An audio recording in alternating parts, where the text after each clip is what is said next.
I love Bioshock Infinite. I think it's one of my favorite games of all time. If you're not sure why, you can always go check out my other video that I made detailing exactly why I think Bioshock Infinite is so great. And of course, feel free to tell me why you think I'm wrong. Now, there was this gameplay demo that came out in 2010 that got me so goddamn hyped for this game. I was stoked. Everything about it was just amazing. And I wanted this game more than anything. And when it finally came out, I thought it was great, and I still do.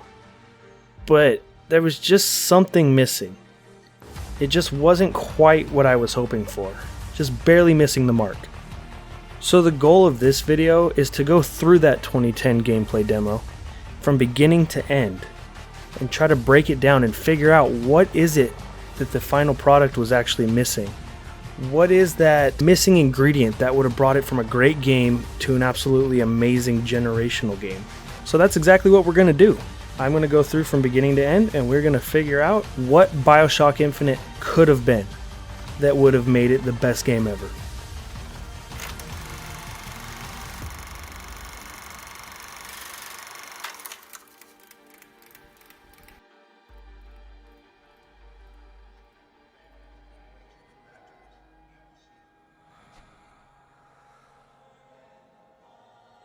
The demo opens up, showing a mural containing highly racist caricatures surrounding George Washington with a holy glow around him, staying consistent with the religious and jingoistic iconography that is present in the actual game, but arguably to a more egregious extent for a bolder impact on the player. This opening makes it clear exactly what the city of Columbia prides itself on, and the type of people you can anticipate running into.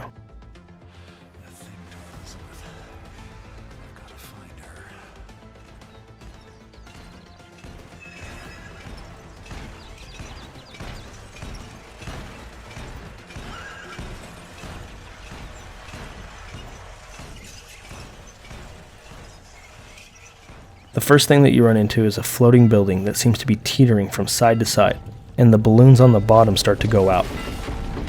This is important because not only is it a grand spectacle to watch, but it also reinforces the fact that everything is in the sky, and that they are not all interconnected. In the actual game, there are many times where it's easy to forget the entire city is airborne, and that it's an amalgamation of different platforms instead of one solid city. Another key aspect in the gameplay demo is the mood created by the state of the city combined with the score in the background. Before you even finish turning this corner, the music tells you that something is not right. This is compounded as you see the woman sweeping her shop, which is fully ablaze, giving that very dystopian vibe.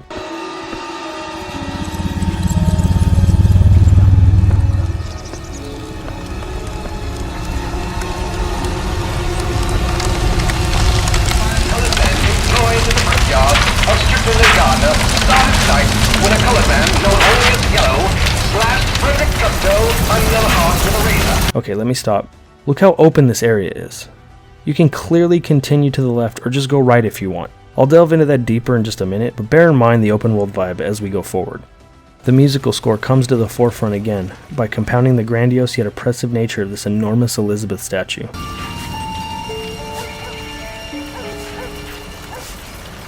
Through the use of an eerie yet beautiful soft piano. It perfectly mirrors the beauty and creep factor combination of being in a place like Columbia.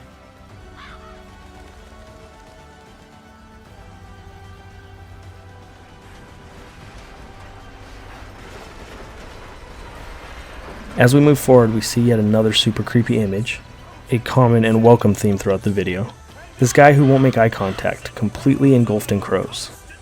Off to our right, we hear what sounds like political propaganda, drawing our attention away from Crowboy.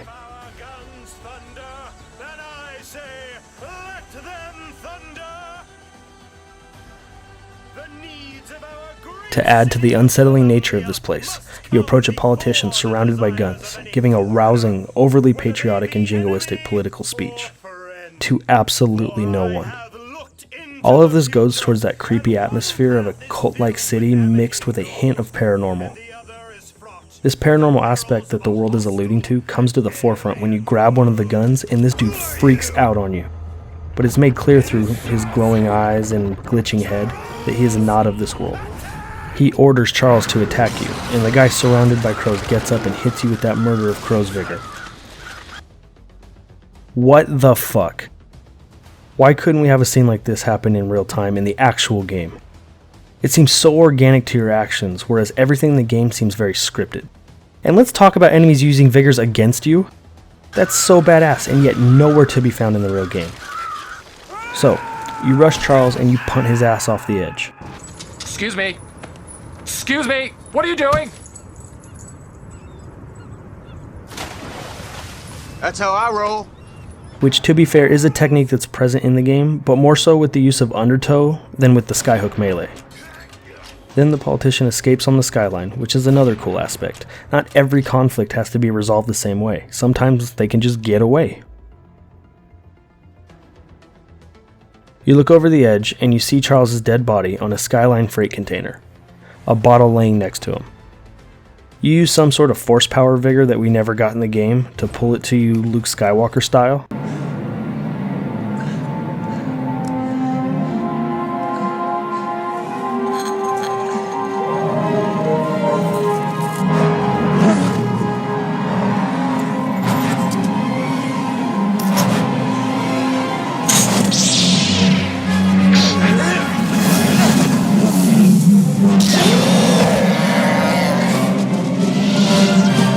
And then drink from the crow-shaped bottle to gain the Murder of Crow's Vigor ability. This whole scene, on top of what has already been discussed, is an amazing introduction to the Murder of Crow's power, and an organic way of attaining it in the natural progression of the story, instead of just simply finding new vigors seemingly lying randomly around on the ground. Now this is where the video gets really good, and consequently really depressing, that we never got this version. In the distance, you hear a guy yell into a megaphone. It then becomes very clear that your presence in Colombia is not welcome, as a cannon fires around directly at your position, destroying the gazebo immediately behind you.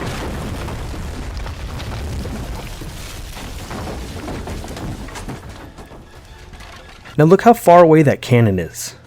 Look at how expansive this whole setting is. You're being fired upon from an enemy on a completely different floating platform, with only the skyline connecting them. I can't even imagine how cool it would be to engage enemies in such an open and vast area as this, and to explore a more open world Colombia where threats can come from anywhere. In the current game, every fight takes place in this small arena-like area of a map. Enemies typically approach from one direction and you have to push through to the other side. Nothing is comparable to this, where you have a legitimate threat so far away with so many options and no real guidance on how to navigate your situation. It represents full player autonomy, and is something that is sorely lacking from the game.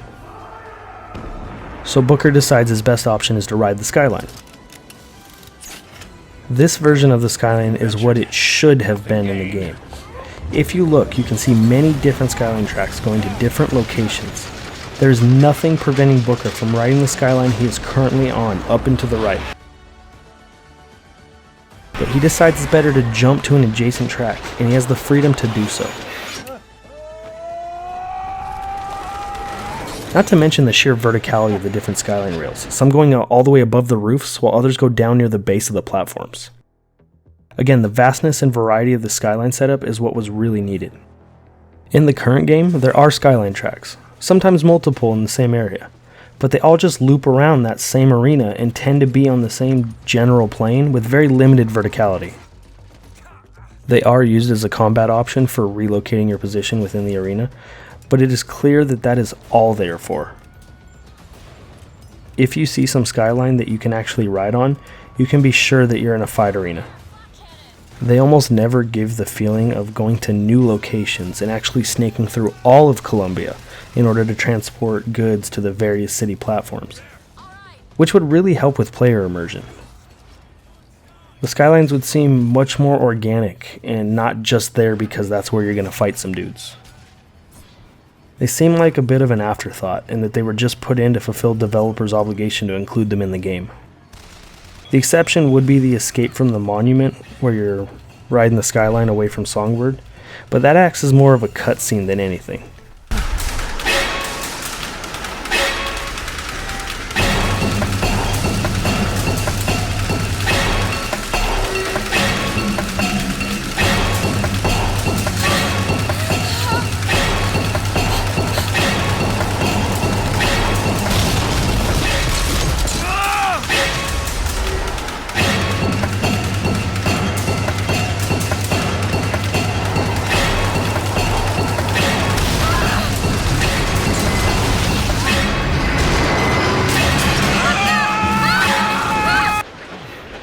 As you ride the skyline towards the giant cannon, you notice an enemy riding the same skyline towards you, and you bat his ass off into a nearby building. What? We could have had skyline jousting? Damn, that would have been cool to have in the real game, wouldn't it? Although enemies ride skylines in the current game, it is pretty rare to actually engage them on the skyline, with the exception of trying to just shoot them off of it.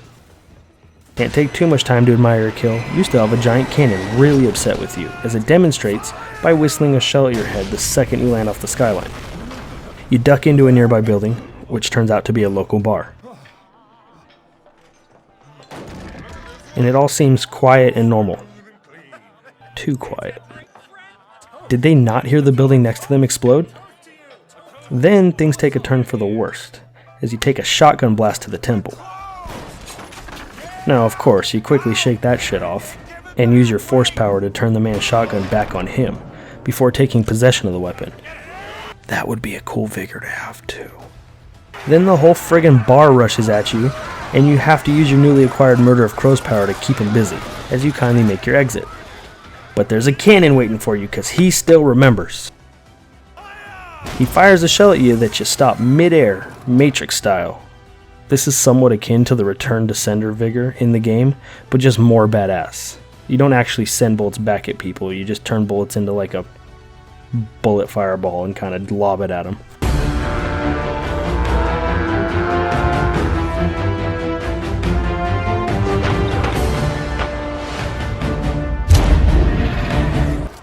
And turn back on the cannon, destroying it. I wish it would have been like this in the game. But now the bar patrons are all done with their bird orgy and they start rushing out the door at you. This idea of engaging in multiple fights at the same time is something that never actually occurs in Bioshock Infinite, and it would have been an amazing addition, especially being used in conjunction with a larger open area representing fighting through the city instead of just in designated fight arenas. I gotta say, it's pretty cool the sheer number of people that rush you once you escape from the bar. Similar to an angry mob of poorly armed citizens, it's like all of Columbia is fighting back against you. You have the shotgun, but you won't be able to outlast all the people attacking you. So you have to balance between picking a few off while still trying to escape. After using the skyline to navigate a blockage hastily, you get rushed from the other direction, stymieing your escape route. So you start using shock jockey to zap and shotgun one at a time. It is clear that this won't be a sustainable line of attack, and you are running out of options quickly. And that's when Elizabeth shows up. There's another thing that didn't need to change. Look at them boobies.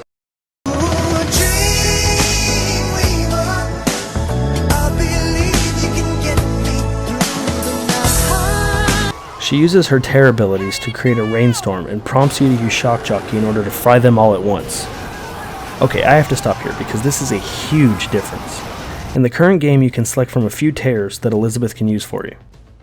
Some of these are even environmental hazards that you can use vigors on similar to this situation, but less cool, like a water puddle or an oil spill. But it would be so much more amazing and cooperative if there were times in battle where Elizabeth took the initiative to do something and then prompted you to respond. Here, she creates the rainstorm and then yells at you to use the shock jockey on it. In-game, you have the option to utilize her tears, and some are helpful, but they never seem necessary, and are cumbersome to aim at and trigger the command when the shit is truly hitting the fan. Having Elizabeth be able to take that initiative on her own for you to take advantage of to get out of sticky situations would greatly increase her value in combat, and make her feel much more essential to your journey through Columbia. That being said, her supplying you with ammo, salts, and health during combat is nice. Keep that.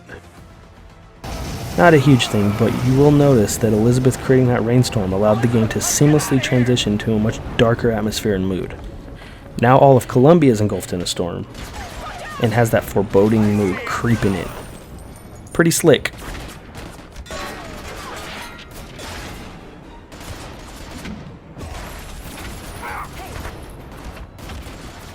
I've got an idea. Whatever you're doing, do it fast!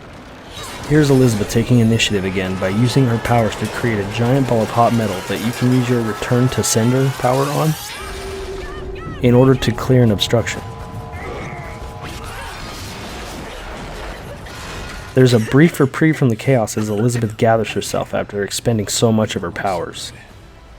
I'm okay. I just When you hear a crash in the distance behind need you, a moment. you whip around and you see hanging from the side of a building in the storm is a giant handyman. He leaps towards you and crashes into the ground as the background score crescendos rapidly, mimicking a movie-like villain entrance.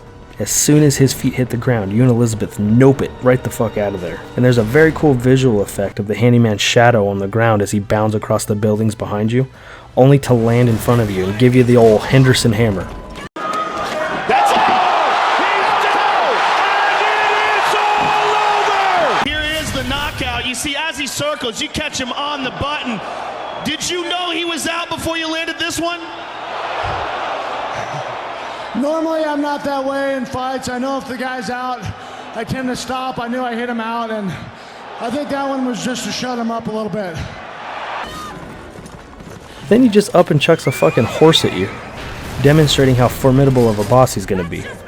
In the current game, although heavy hitters are a pain in the ass to deal with, they aren't really game changers. They don't particularly instill that, oh shit, here we go, feeling like in this demo. So everything you throw at this handyman doesn't seem to faze the dude, whether it be shotguns, vigors, or yes, horses. Yet again, Elizabeth demonstrates in this version of Bioshock Infinite how she plays a key role in your team survival and progression. She becomes essential instead of just being kinda handy to have around like in the current game.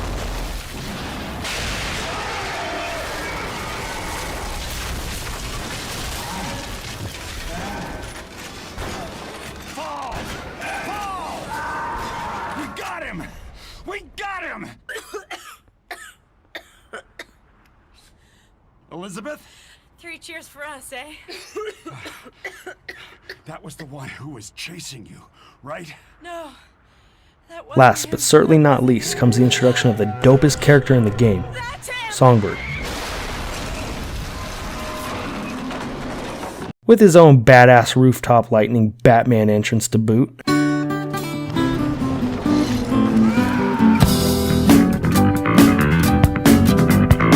So cool! Songbird is so underused that for large chunks of the game you forget that he is pursuing you. Making him a more consistently present threat and actually having Booker engage him in combat on occasion would do wonders in making a run-in with him a much scarier proposition. I wish they treated him in a similar way to how they utilized Big Daddies in the original Bioshock. That would be perfect. So that is it for the demo. My major takeaway from it as to what could have been is mostly the immersion granted by the grand scale in which everything takes place. Giant multi-tiered fights that take place over a large span in different areas of the map and vastly different enemy types. An interconnected yet visually separate version of Columbia that better represents the idea of what Columbia is. And lastly, and most importantly, a relatively open world that encourages and allows for exploration. The game is currently a very, very linear game in which the direction you can go is always just one path. Even when it seems like your paths branch, they always converge to the same place before long. All that I want is a Bioshock Infinite that instead of being linear is just at least semi-open world, where I can exist in a Columbia that can be explored at will and where story elements arise organically like in the demo. Bioshock Infinite, as it stands now, is a great game, with a ton of fun to be had in an absolutely awe-inspiring world and atmosphere. If it would have been able to implement these aspects that were present in the 2010 demo as was intended, it would have been one of the most amazing games of all time. And I'm sad for what could have been.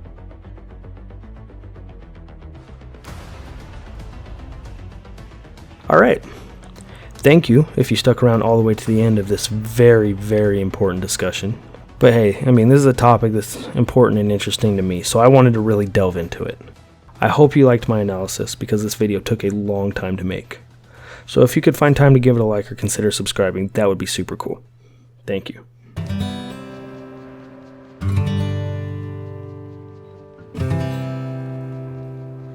Will the circle be unbroken by and by,